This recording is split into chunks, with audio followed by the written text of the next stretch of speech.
Bonjour, j'espère que vous allez bien. Alors, aujourd'hui, je reviens avec une nouvelle vidéo. Je vais vous parler de ma dernière lecture. Donc, c'est En finir avec Eddie Bellegold d'Édouard Louis. Donc, en fait, c'est une autobiographie où l'auteur va nous parler de son enfance en Picardie. Donc, c'est une enfance dans un milieu ouvrier très pauvre où il va en fait nous parler de plusieurs sujets. Donc, la famille, c'est un sujet, en fait, c'est le sujet du livre aussi, mais ce n'est pas le seul.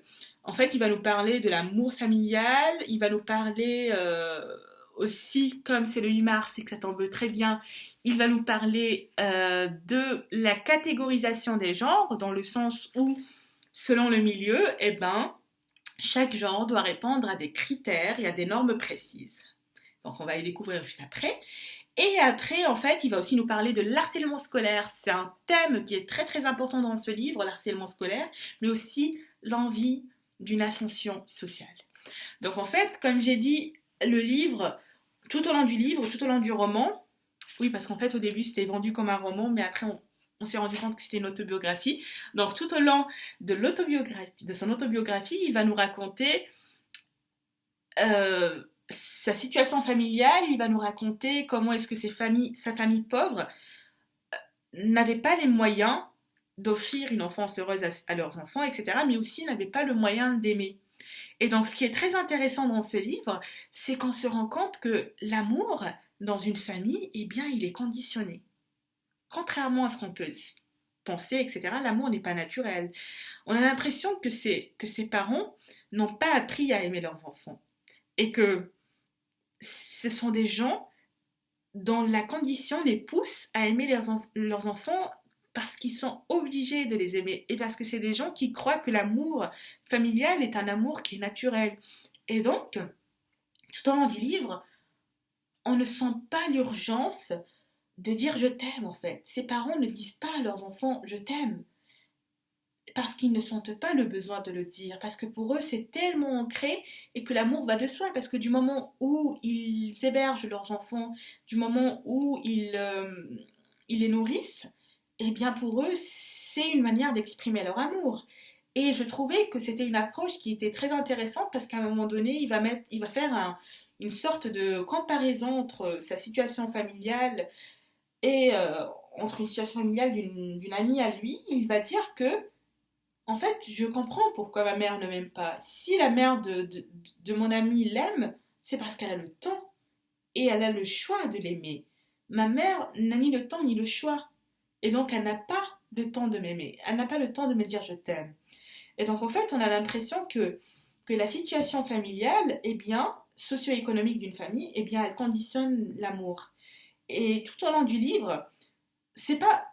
Je sais que j'en ai parlé à des gens qui ont lu le livre et qui sentent qu'il y a un désamour de la famille. Non, en fait, il n'y a pas un désamour de la famille, mais on sent qu'il y a un amour qui est brut.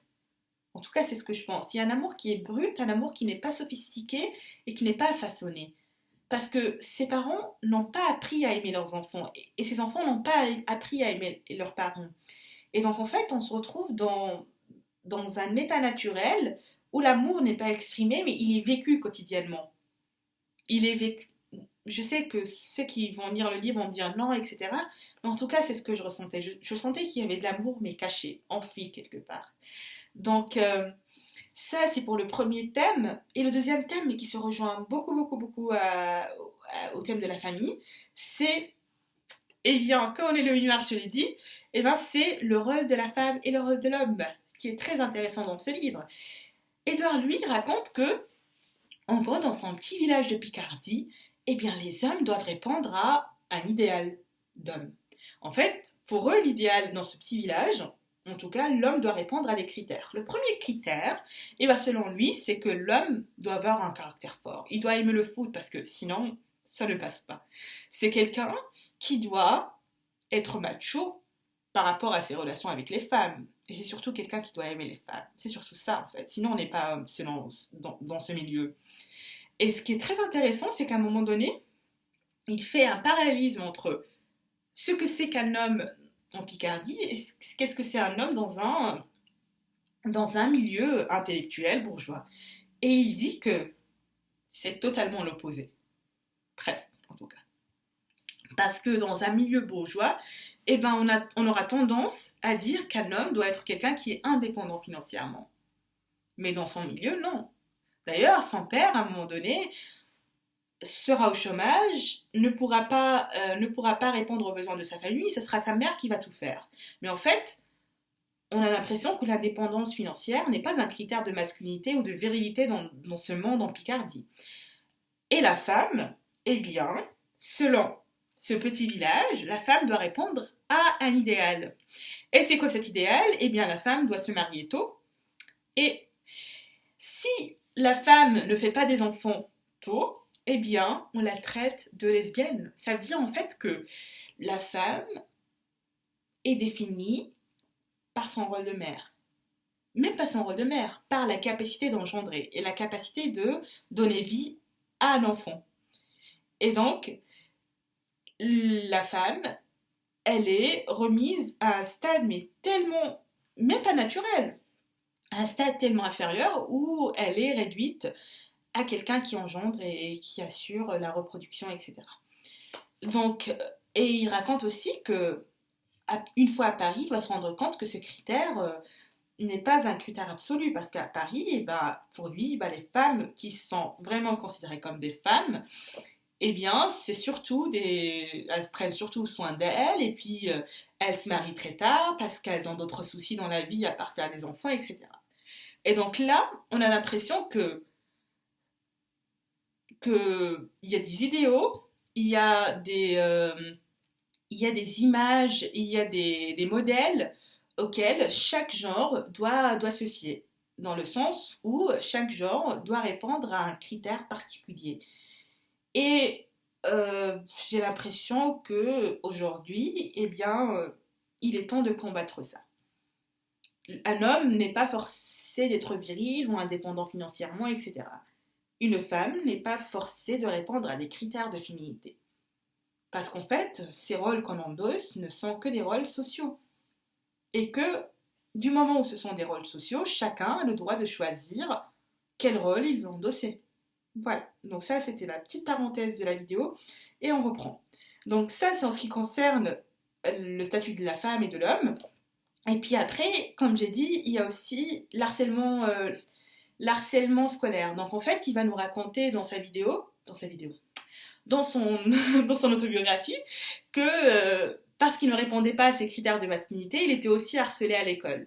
Et donc en fait, à un moment donné, ce que je trouvais très intéressant, c'est qu'il va aussi décrire cet harcèlement, et que comme quoi il se définissait par rapport à cet harcèlement. En fait, c'est un enfant qui a tellement baigné dans, je sais pas comment dire, dans la marginalisation, dans l'harcèlement, qu'il se définissait par rapport à ça. Le jour où il n'était pas harcelé, il sentait qu'il y avait quelque chose qui lui manquait. Parce que depuis un très très très jeune âge, il s'est habitué à ce genre de dénigrement, etc. Et donc, pour lui, son existence égale harcèlement. C'est malheureux de dire ça, mais oui, quand il y a un acharnement, etc., eh bien, parfois on s'est défini par rapport à ce qui nous dénigre et par rapport à ce qui nous sous-estime. Alors, donc en fait, il raconte comment il a été harcelé parce qu'il était efféminé, parce qu'il n'aimait pas le foot, parce qu'il ne sortait pas avec des filles, etc. Et donc, à un moment donné, il va aussi mettre la lumière sur un effet boomerang de l'harcèlement, dans le sens où l'être humain, en quelque sorte, a toujours besoin de définir un bouc émissaire. Parce qu'en fait, une fois ceux qui l'harcèlent ne seront plus au collège, ce sera lui qui va harceler un enfant, et c'est un enfant qui lui ressemble, qui ressemble à Eddie Bellegueule. En fait, c'est un enfant qui est aussi efféminé, et puis c'est Eddie Bellegueule qui va harceler cet enfant. En fait, comme un désir de dissiper l'attention, et donc comme un désir de dire, regardez, je vous ressemble, et regardez, moi aussi j'harcèle cet enfant. Et donc l'envie de ressembler aux autres, l'envie de ne plus se distinguer par un critère d'efféminité ou par rapport à un critère qui est mal vu dans son village, eh bien lui-même va se retrouver à exercer la même et à refaire la même situation, mais avec un enfant qui lui ressemblait. Donc ça, c'est en ce qui concerne l'harcèlement scolaire, et je trouvais que c'était une approche qui était très très intéressante. Et puis après, il y avait aussi le désir d'ascension. En fait, on sent dans le livre que son désir de faire des études, son désir de monter l'échelle sociale, eh bien, ce n'est pas un désir qui est pur, ce n'est pas quelque chose qui est absolu, non. C'est tout simplement une manifestation d'un désir de se sauver de sa réalité. C'est quelqu'un qui ne veut plus faire partie de son village, en fait. Ce n'est pas parce qu'il dénigre son village à cause de la pauvreté, quoi que ce soit, mais on sent que c'est quelqu'un qui a tellement souffert qu'il n'a plus envie d'être défini par rapport à ce milieu. Et donc c'est quelqu'un qui sera d'ailleurs très très brillant. Il n'en parle pas dans le livre, mais c'est quelqu'un qui finit par intégrer sur dossier l'ULM. Et puis là, je pense qu'il fait des études de sociologie, etc. Et d'ailleurs, il vient d'écrire un nouveau livre, l'histoire de la violence, et que je pense lire d'ailleurs. En fait, je pense que c'est un livre très très intéressant. C'est un livre aussi qui m'a rappelé le pain nu de Mohamed Choukri. Mais en fait, euh, il y a de la violence dans ce livre, mais j'ai l'impression que ce n'est pas de la haine envers les parents, j'ai l'impression. C'est surtout, il ne hait pas ses parents. J'ai l'impression qu'il en veut à ses parents parce qu'ils n'ont à aucun moment manifesté le désir de s'en sortir. En fait, il ne dénigre pas ses parents à cause de leur pauvreté ou à cause de leur situation économique, mais il dénigre leur, leur, en fait, leur désir de rester comme ça. J'ai l'impression que comme n'importe quel enfant, il a envie que ses parents soient meilleurs que ce qu'ils sont. Et donc, en fait, c'est un livre très, très intéressant. J'espère que je vous ai donné envie de le lire. En tout cas, je sais que il y a plein, plein d'éléments qui m'ont bien intéressé dans ce livre. D'ailleurs, comme vous pouvez le voir, il y a plein de marque-pages. Franchement, si vous avez l'occasion, lisez-le. C'est un livre qui remet en question plein de fondements, plein, plein de sujets, comme je l'ai dit auparavant. C'est aussi une réflexion sur le genre, en fait. C'est aussi une réflexion sur la répartition des rôles. Est-ce qu'on est condamné à des rôles qui sont figés dans le temps? Ou est-ce que, en tant qu'être humain libre, on a le droit de choisir son genre et puis de basculer entre les deux genres? C'est vraiment un livre très intéressant. Voilà, ce sera tout pour aujourd'hui. Merci, au revoir.